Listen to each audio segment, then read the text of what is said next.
Welcome to the Build, Tell, Sell podcast, where we have behind-the-scenes conversations about the art of brand building, marketing, and sales strategies with creative industry insiders. I'm your host, Pel, of Pel NYC. In this episode, I have the pleasure of talking to Mel Peralta, who is the Senior Director of Project Greenhouse by Footlocker. Project Greenhouse is an incubator that finds new designers and pairs them with established brands to create exclusive product that pushes culture from concept to inception and lives on the Greenhouse app. The position for this think tank is natural for Mel, as he is the co-founder of Flood Watches, has a licensing company that has done countless collaborative brand initiatives throughout his tenure in streetwear and contemporary culture. So, Mel, I want to say thank you, first of all, for taking the interview. I really do appreciate it. Do appreciate it. So let me ask you, right now, what's your current position over at with Footlocker and Project Greenhouse? I run Greenhouse, Footlocker's incubator. I'm the senior director over at Project Greenhouse. It is, it's Footlocker's incubator to be able to find, what's new and what's next, amongst a bunch of other things that we do day in and day out. That's the day job. And how do you look for new talent? Listen, wherever talent's at, you kind of, you're digging into every nook and cranny that you can kind of find, right? So, you're using your network that's out there. Sometimes you're just scrolling on the phone and saying, yo, like, what is this? This is crazy. Like, this person's dope, and I'll slide into a DM, you know what I mean? Like, if I have to, you feel me? Like, so it's just out there pounding the pavement, seeing what's going on culturally and aesthetically, and just saying, all right, cool, this is pretty fly. How can we get in contact and be able to work with this person? And, you start with your network. And if it isn't there, then, OG hustler way, you just reach out and, see if you can just start, cracking on something. So I first met you at Flood when you was doing the watches. So how did you make your jump from there all the way to working at Greenhouse? It's a long ass story. I mean, how long is this interview? Like 3 hours? Nah, give us the micro condensed version. Because I know you also went to Timbaland, and I know you for really networking well. But just to give the people like a understanding of some of the stuff that you've done in your journey. Yeah, for sure. So I started early in the game, just kind of like, consulting and really just trying to keep my finger on like what was next, and more like, in this intersection between like, fashion and sports and basketball and whatnot, right? So I was rocking with like a lot of dudes that were playing street ball, trying to get them deals and do this, that, and the third. It was kind of like almost like a mix between like Turtle and E on Entourage, you know what I'm saying? Like first I was just hanging with all the homies, and then I was just seeing like certain opportunities, and I've never been one that was too shy to be able to kind of throw my hat in the ring for something, whether I felt I was qualified or not. You know what I'm saying? To keep it 100 with you. I mean, that's the hustle. It is. So a closed mouth never gets fed. So it was one of those things where it was just like, I had some ideas, and luckily I had some OGs in the game early on. Shout out to the homie Rikers at Stalin Dean early on. Oh, wow. Yeah. He's, met him maybe when I was in like my early 20s and whatnot, when I was an uptown dude, he's a Brooklyn dude, but we had a lot of similarities in our backgrounds and whatnot.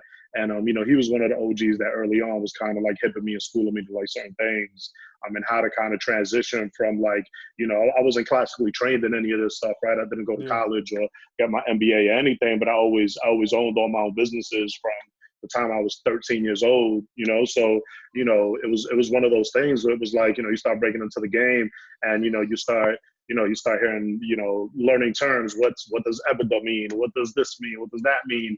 And it's just kind of like, it's the same as when I was selling snacks and T-shirts and jerseys, and there's just fancy terms, but the principle's all the same. Yep. To me, if you have like a really sharp mind, your business is the business, right? To me, the sneakers and T-shirts and an icicle ice pops, or candy or whatever, it's all widgets and gadgets, what I'm saying? But the principles of business are the same. So anyway, started really learning a bunch of things and like right, Stalin Dean and a bunch of like homies back then. And from there, I met my my business partner, who's still a partner of mine to this day, Doug Cohen, and my other guy Naeem Brown. And they were in the middle of trying to start up something that that I had no idea was going to be a major part of my career, my life, really.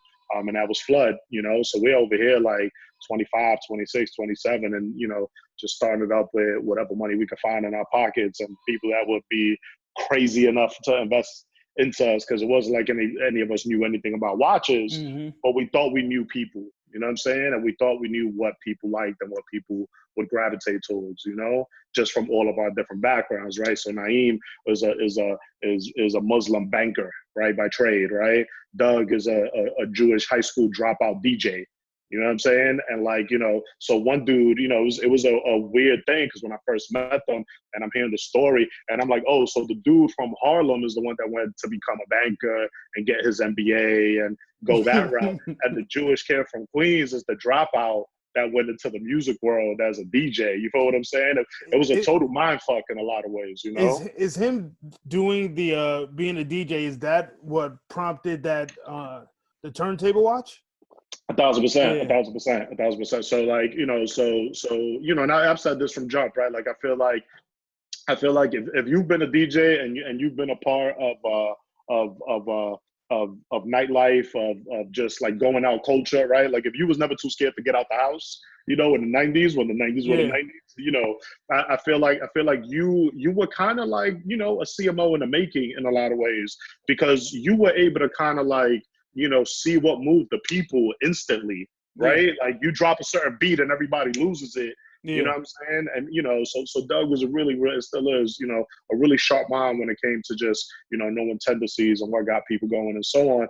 And that's how as he was transitioning from like his life in music really into more of this kind of like fashion, apparel industry, accessories industry, footwear, whatever you want to call it. He really wanted to have one of the first watches be something that paid homage to the music world, and all his plugs and backgrounds and everything else. And he has I'll set it up so you speak to him. He has a crazy story. Like, A-Track used to crash in his crib when he was like 15 years old, I mean, but that's the music industry. That's the music industry in general. It is. It's a very tight, they're just like comedians. It's a very tight-knit community. And they really, if they mess with you and you're in there, they really mess with you. You're like family. For sure. So For sure. from Flood, how did you make it to Timbaland?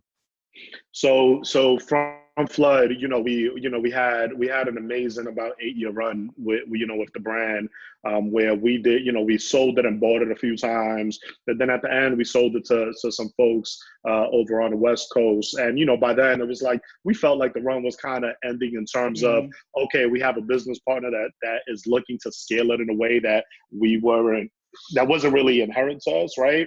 And we were just kind of like, all right, cool. We just gonna, take this money and peace out, and y'all can do whatever y'all want with it, So from there, we had actually started a bunch of businesses during the Flood time too, and one of them was a licensing company where we were getting the licenses for like the NBA, for Nickelodeon, for Disney, for a bunch of things. We had, I don't know, 12, 13 licenses or something like that.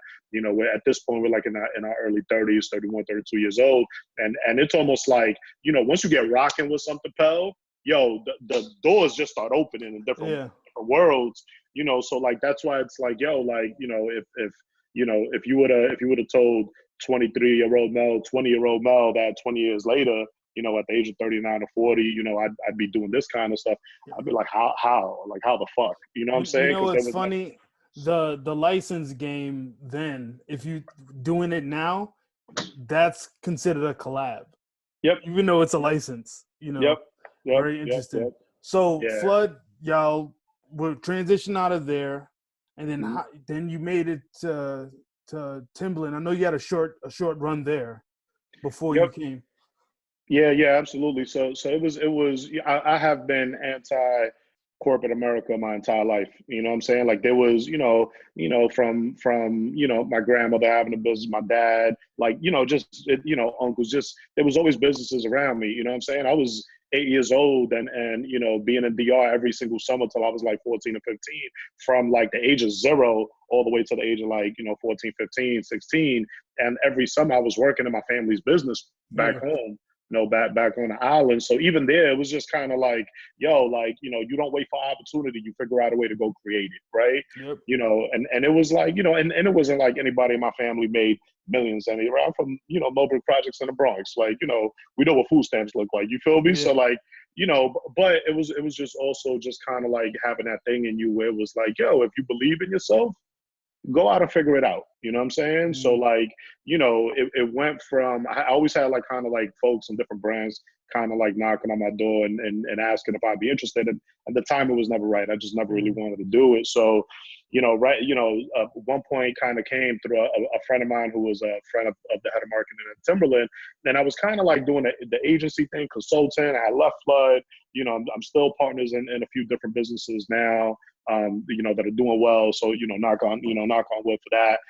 But I was just like, I was just kind of looking for like a new challenge or something different. Mm-hmm. And I would always, the grass is greener, right? Like that grass is greener syndrome, so I would always look at like my homies and just see all the fly shit that they were doing kind of like in the corporate world. And I'd be like, damn, I wonder if, if I could do it. So like as my 30s were kind of going, I was like, man, if I don't do it now, I don't think I'm ever going to do it. Mm-hmm. And this Timbaland thing kind of came up to kind of lead their lifestyle marketing side of the business and really just look at kind of, analyzing what their global collaborations kind of look like and working on global collaborations through EMEA, APAC, Latin America, and here in North America. So I did that for about a year, met some amazing people there, but I kind of like, I was like, you know what, it's not, it felt like I was a part of this like machine that, a year in, I was just like, man, this really isn't for me, and it wasn't that didn't have to do with the brand, that didn't have to do with the people, that shit was just about me, No, understandable.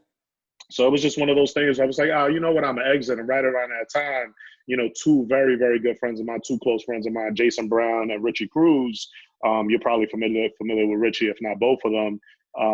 They had just finished leaving Pepsi and working on the NBA stuff over at Pepsi and Mountain Dew. And, one of the illest jobs that you could think of culturally in the world, right? Like, yo, here I am working with every NBA superstar, doing everything else. And they were like, yo, we're making this jump over to Footlocker. And I was like, oh, word, that's interesting. Cool. Good luck. Peace. It is what it is. So I remember LA All-Star a couple years back, I'm hanging out with Jeb Berger, the CMO, Francine Federer, who leads all like PR and entertainment marketing over there, and Vlad Esteban, who's over on the corp strategy team. So like investments and all that type of stuff is what he works on. And they were like kind of like asking me questions. I didn't know where it was leading, we're just hanging out, it's only stuff or whatever. And fast forward a few months, maybe like 5 or 6 months, and Richie just sends me a text like, yo, Jed wants to meet with you.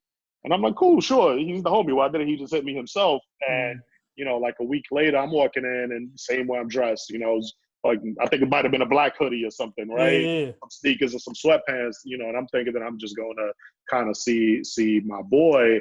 And he's asking me a bunch of questions, but we're just having a convo, And, I didn't know that I was being interviewed for running Project Greenhouse, And at the end, he was just kind of like, yo, like, what's going on with like Timbaland? And I was just like, yeah, man, I think I'm kind of done with like corporate America as a whole. I don't think it moves at the speed that I need it to move personally.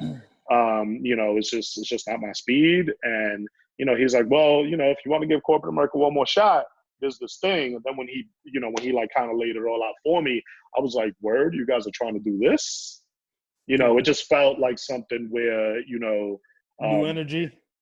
new energy, but also like it felt like a startup that was going to be a part of the biggest retailer in the sneaker world. Do you feel what I'm saying? And I'm like, how many chances are you going to get to do that? Really, to really just be given the keys to that car and be and not even just the keys to the car, but the keys to the car and no map. Here you go, figure out your own map. You feel what I'm saying?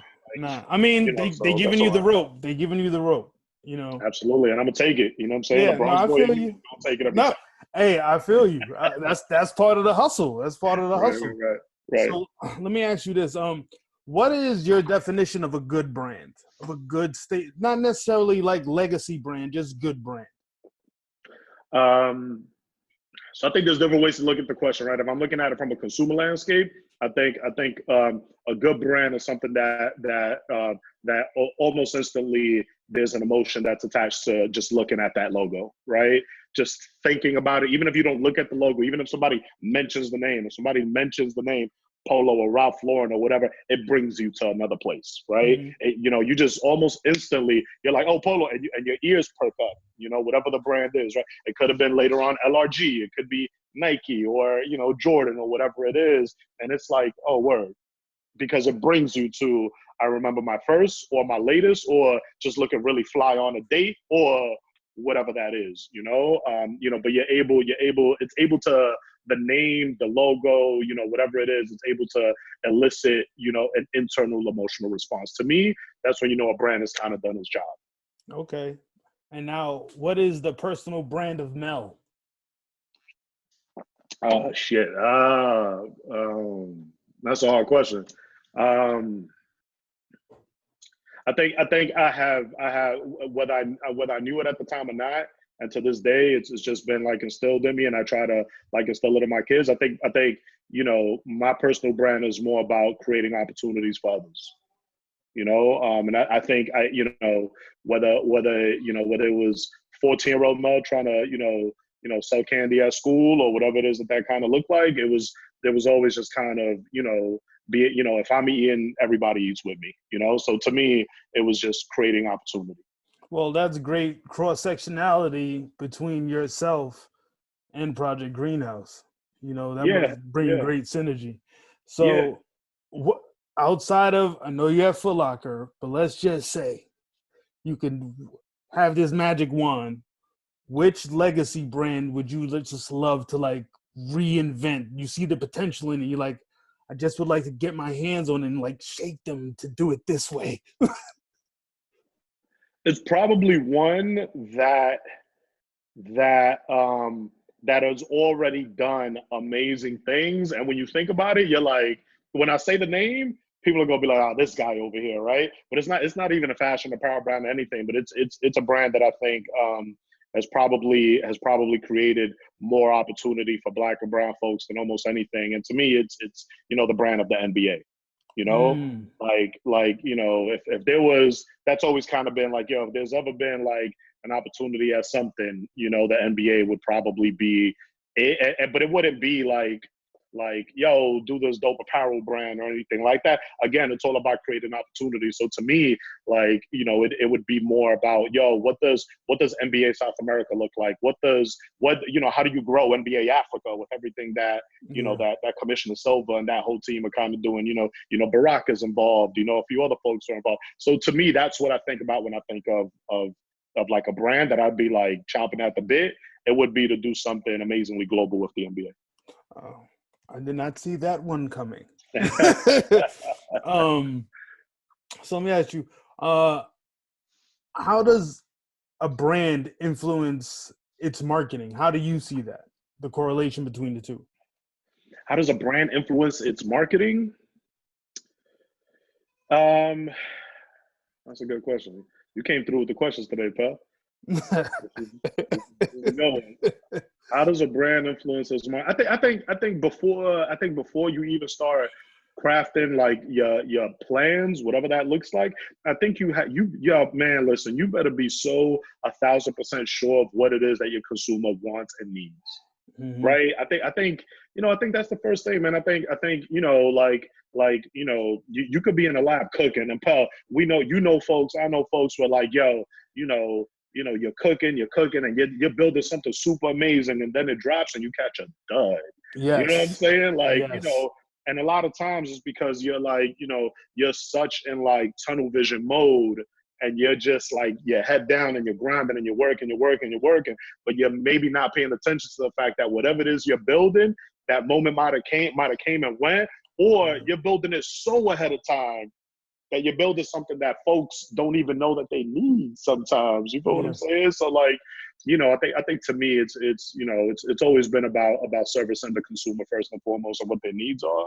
So I don't know if that answers the question necessarily, but I think before I even get to even thinking about marketing, I need to think about what does my customer want? What are they fiending for? What do they need? What are they asking for? And then I kind of try to reverse engineer. Yeah, I feel like you definitely need to know what your brand is and then service that need through that filter. Right. And every season or every iteration of a product is like you are a startup again. Right. Because that way you're always hungry. What style of marketing do you actually like? Is it more hands-on? Or is it like more distant? You want to get up close to the consumer, or you like a broader brush? I don't think those things are ever disconnected, right? I think to me, if you're looking at, if you're looking at your customer senses and you're looking at really just approaching them from all angles, you kind of have to, stop the scroll in some way, right? You have to think about it from an omni side. You have to think about like what your media is going to look like. You have to think about what's your digital rollout is going to be. You got to look at, your IRL experiences and what do the real life experiences kind of look like, right? Very So to me, important. for sure, for sure. So to me, it's about making somebody stop, right? To me, it's like, if they're scrolling on their phone, how do you make them stop scrolling on the phone? How do you make them stop in their steps, literally in the street, to look at your window? How do you make them stop scrolling through a page of a magazine if people still use magazines? You know what I'm saying? Like, Yeah. He so said that people still use magazines. I mean, yo, listen, man, I'm like I 40 now, feel but, you. I so feel I you. still love magazines. I love print. I still get issues of GQ sent to the crib and the Sunday Yeah. Times and all that stuff. But Yeah, what it's a yourself. different it definitely is a different day and age. But going back to what you said, I remember when I was working at Echo with Mark and he was doing his runway shows, there was one thing that he said that resonated with me, and it was he would think about the runway show first Right. before we delved into the collection. He knew what he wanted that person to feel when they saw the product and experienced his world. And I think that a lot of people just need to start thinking about that a little bit more, stop being transactional, be a little bit more experience based, in their overall vision. How I do mean, you, that man there was a master at it, though. You know what I'm oh, saying? Like, you yo, work for like one, like, yeah. I have no idea if these kids know what echo means today, right? If you're 17 or 16 or whatever that is, but Jesus, you're talking about a dude that fought the mayor at one point over yeah, graffiti. graffiti, And yeah, I remember being downtown and seeing the train, because he had like the outside of the trains that they had like yeah, graffiti on, graffiti, and he had yeah, the press conference and I'm like, Jesus Christ, this is insane. This yeah, is like graffiti hip hop culture fighting the mayor. You yeah, know what I'm yeah, saying? Like, yes, via apparel, via the stuff yeah. that I'm wearing, But that was all going towards that video game getting up that he had, so Mm-hmm. it's like there is, even when he was in Vegas and he didn't show at Magic and he put flooded Vegas with stickers, Right, right, right. and he was on the news and they were like, yo, you're not worried about all this, the negative press and the fines or what have you. He goes, I couldn't pay for this type of advertising. Right, right. So it's like that thought process of being out, thinking outside of the box. But how do you, marketing wise, how do you look at decluttering and cutting through the noise? So I'm, I think my background has been less traditional marketing and way more just guerrilla, right? Because I always started with small brands, and it was like, you cut through the noise by breaking all the rules, essentially, right? Like at least to me, I always thought rules were more like suggestions than they were rules. You know what I'm saying?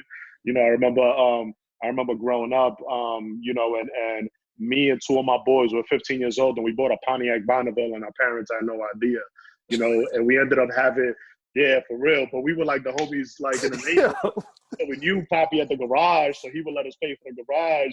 And the dude that we bought it off of was like an OG. He was just tired of his car for his own personal reasons. So we're like, listen, we still even want to pay for insurance, just keep it registered and everything to your name. And we have no idea why this older gentleman let us do it, but he did. And we used to say something, right? Like, because it's like, if you say it to yourself enough, sometimes you kind of convince yourself, which is it could be good or bad. Yeah. We used to say, yo, 3 permits equals a license, right? Like that's what we used to tell each other and just laugh about it and just drive through the Bronx and uptown and, our first forays into Soho, whatever else. But anyway, to me, it was just kind of like, to cut through the noise. I think sometimes you take a step back, and I think my marketing history has always been via product first, right? So I always think about, before I think about any partnership, collaboration, or otherwise, I think about, okay, if we come together, what does the headline look like? And if you can't answer that almost instantly, then why are we here? True You know what I'm indeed. saying? So we building something that isn't even needed, back to the other point, right? So to me, it's kind of, been like, all right, cool. if you have low dollars and you're trying to cut through a really crowded field, you're in the wrong place to begin with. So while everybody's over here fighting and scratching for whatever this thing is that's going on because all the consumers are kind of over here, I want to be over here and serve a few people that think that they don't need that. True and then get some of these people to start migrating this way, right? And I think that always kind of starts with product and the product story first, because if you don't start thinking of marketing as you're building that product, then you're following rules that existed 15 years ago. You feel what I'm saying? Yeah. Today's rules, you need to have the marketing built in to that product creation at the very onset. You know, and that's you know, one of the things that I've kind of been able to bring to Greenhouse, and that's how we attack all of our projects. You know, marketing isn't something that you add at the very end. No, it's something that starts before the product is even drawn on a piece of paper. Well, let me ask you this: talking about budget, outside of budget, what is some of the biggest headaches that you see in marketing?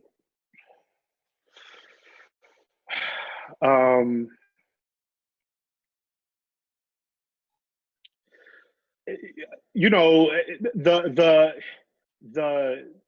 sometimes folks feeling like they need to compete for the sake of, right? Or folks feeling like they need to, you know, put their hat into a ring just for the sake of, because everybody else is doing it, you know? So I think that's one of the things that in the marketing product world, you know, sometimes you see some things and you're like, man, why does that even exist? Yo, one of my favorite IG accounts is called Unnecessary Inventions, right? Check it out whenever you get a chance. The dude is a genius. He's making stuff that nobody needs, but he's totally just kind of like mimicking some of the useless things that you got to see out there in the world. You feel what I'm saying? So I think to me, it's just kind of like looking at, like, you know, you see some things. I'm not gonna, you know, talk trash about anybody's ideas or passion, so I'm not gonna like give any specific examples, but I think you know when you see it. You know what I mean? Come on, give us one. Yo, like seeing some of these corporate accounts trying to act like real young and culturally relevant by using slang terms on like Twitter or IG. That shit is cringeworthy, bro. You know what I'm saying? Like, I get what they're trying to do, right? You're trying to speak the language of your consumer, but like, yo, don't, you know, make sure you're hiring a kid that comes from that space, and then don't handcuff him when he's having the cultural conversation with your fans and your consumers via social. Because you sound like that boomer having that conversation with a group of young kids, and they're looking at you like, come on, man. Fam, I'm gonna keep it 100 with you right now, but you know, Victoria Chang, she's, you know, I call her the young goat, right? She's in her mid-20s, and she runs over all of our social stuff. And I'm smart enough to know that when her, or when, you know, Fabiano Amora, my product director, who's barely 30 years old, when they have really, really awesome ideas, and I'm like, man, I'm just not feeling it, and they argue with me like they love it, and they're like, no, you don't understand. A 22-year-old kid is gonna love this. I just shut up and move out of the way. Yeah. Give them the rope, man. 100%. 100%. You know, I think you kind of have to be in a place where you're not just providing opportunity, but then you're also grooming leadership out of really special young kids, right?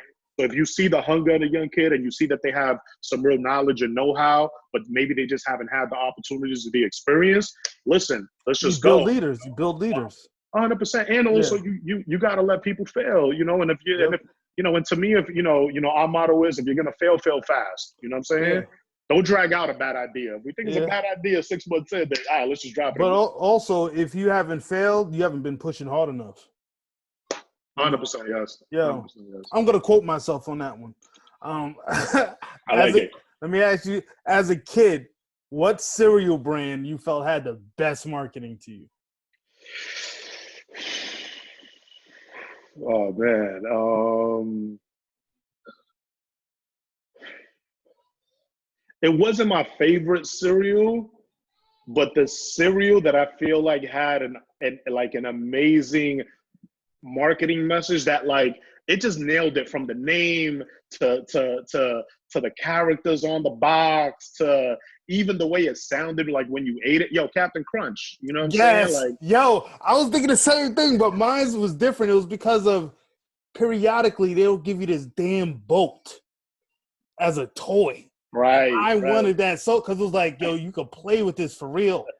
Right. It was like, you got this damn boat by saving up. Sometimes it's like you have to save with the UPC codes or whatever. 100%, right. And it was like, I wanted that. I was like so thirsty to get it, but you're right, Captain Crunch tastes good too. Yeah, it does. It does.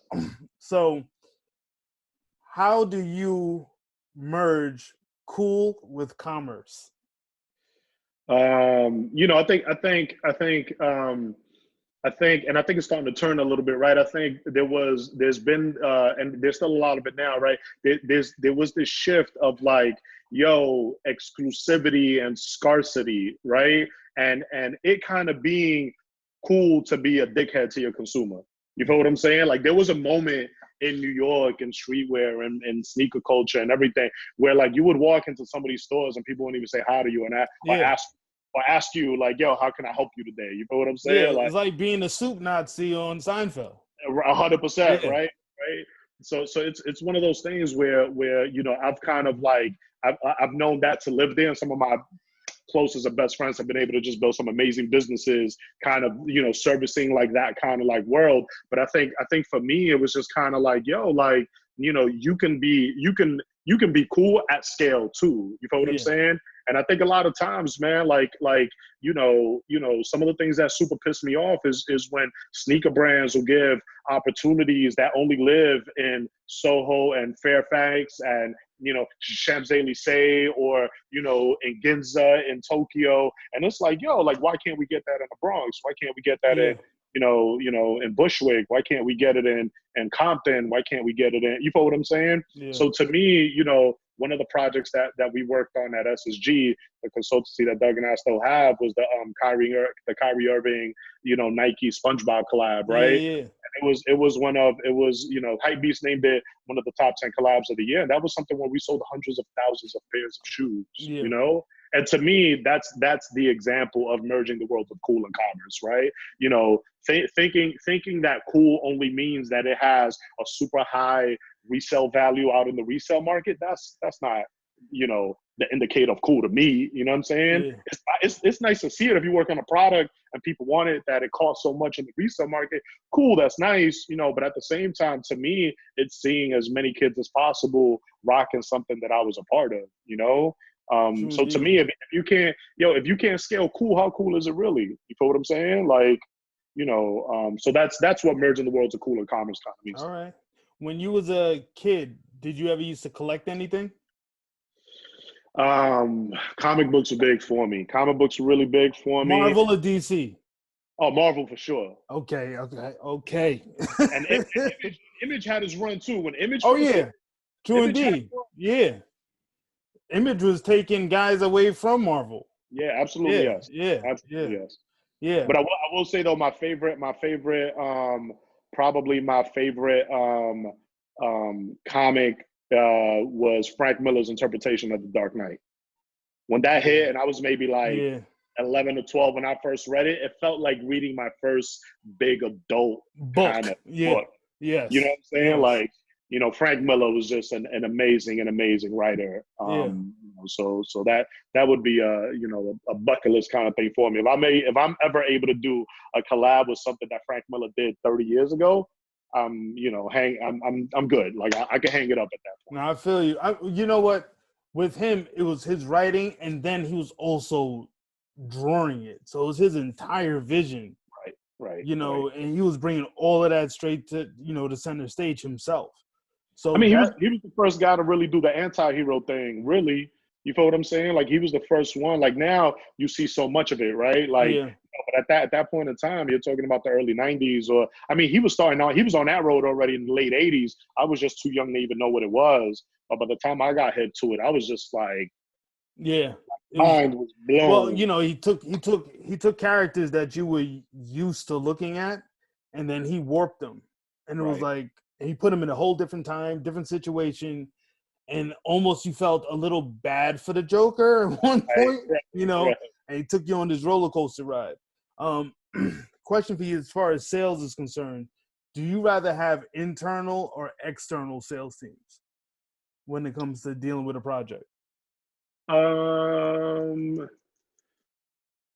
I think it depends on the stage. I think it depends on the stage of where that brand is. right? I think to be able to help build a young brand, I think an external sales team is super critical, right? Mhm. Because I think sometimes when you're building a young brand, you might have the know-how of how to be able to make that product, but you might not be able to have the network or the know-how of how to be able to work with different retailers, right? And when you're a young new brand, can you even afford to bring somebody else, a full-time salesperson in house? Does that even make sense for you to have a sales team for a super young brand? Now, if you're cranking out, 50 million plus a year, then you can still have some real good internal salespeople. But I still think, man, to me, like, rocking with the right type of showroom will open an insane amount of doors for a young brand. Yeah. What's one of your misconceptions that you had early on about sales? Um, um, that that that once the PO was written and it got into the store, baby, we just got to wait for this money to roll. Yep. Wrong. Thank God I learned that in my early 20s. No, that's a hard lesson. That's a hard lesson because they will bounce a box on you and your goods will come back and you had to pay for the shipment to get to their door and to come back. Absolutely. How does last season's sales influence tomorrow's creativity? So my OG's always had a saying, right? And I try to keep it with me still to this day.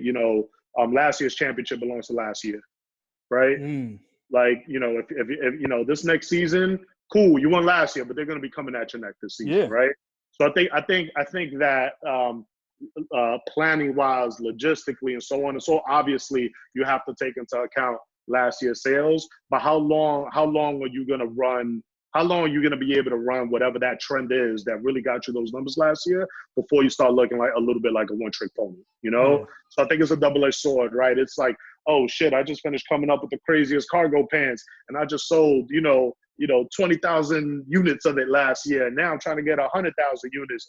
But, you already know this, right? The way, especially if you're working within hip hop and culture, man, listen, some of these trends come and go fast, RIP Von Dutch hats, RIP, fucking, Yeah. what were all those, what the brands had, like, it looked like tattoos on your shirt and shit. Like, remember that? The Afflictions never owned any of yeah. that. Like, man, those were some peaks, right? Yeah. Like, Everybody was jumping in that well. Everybody. When those valleys hit. Whew. Yeah, and you're like, damn, and then you sitting around and you sleeping on them boxes. Yeah. What's your definition of a good sales rep? I think to me, somebody that thinks outside of just the POs and looks at the health of the brand from beginning to end, right? So to me, and when you're thinking in that mindset, you're not thinking about just writing as many POs as you can. You're thinking about how do you, at the right pace, grow a brand in any given territory. You feel what I'm saying? Yeah. How to, you're not only thinking about the brand, but you're also thinking about the retailer and what the retailer's needs are. And then that's you're very getting important. 100%. Yeah, that's very important. You don't get too many people that really think about that for the retailer, right? And sometimes that will come back full circle for you, where they'll look out. For sure, they might try one of your new brands just because you had some really awesome success with the other brands and how you treated them when you were going through it. So that to me that makes a good sales rep.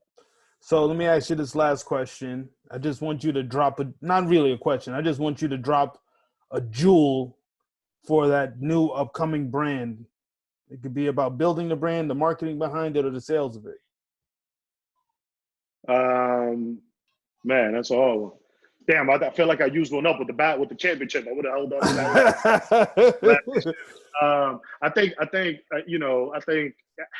it sounds super, super corny, but sometimes you got to just like not listen and don't stop.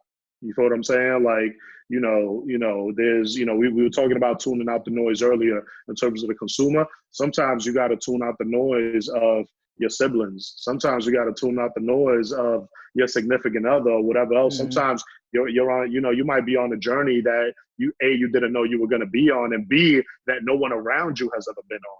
Yes. You feel what I'm saying? Yeah. So yeah. like, being able to just kind of, tune out the doubt, tune out, certain things. Like, man, listen, if, I remember, early days of Flood, the amount of credit card debt that each of us had.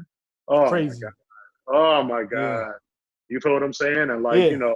D from 5'4" told, he used to tell me the same thing. I think that 5'4" started out as a school project and they just decided to do it. And he was like, yo, the amount of credit card debt was, nobody tells you that.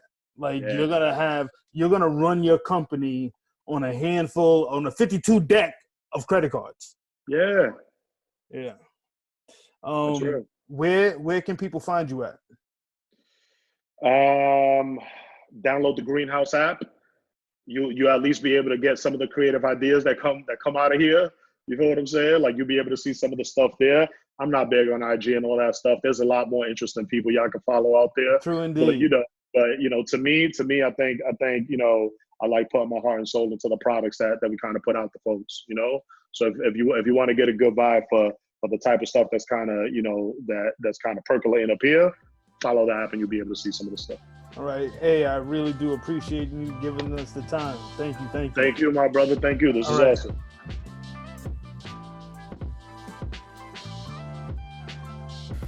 Hey, thank you so much for tuning in, and make sure that you subscribe to the show in iTunes or wherever you consume podcasts. And if you feel inclined, please leave us a 5-star rating and give us a comment on your thoughts on this episode, ideas, and insight. Thank you.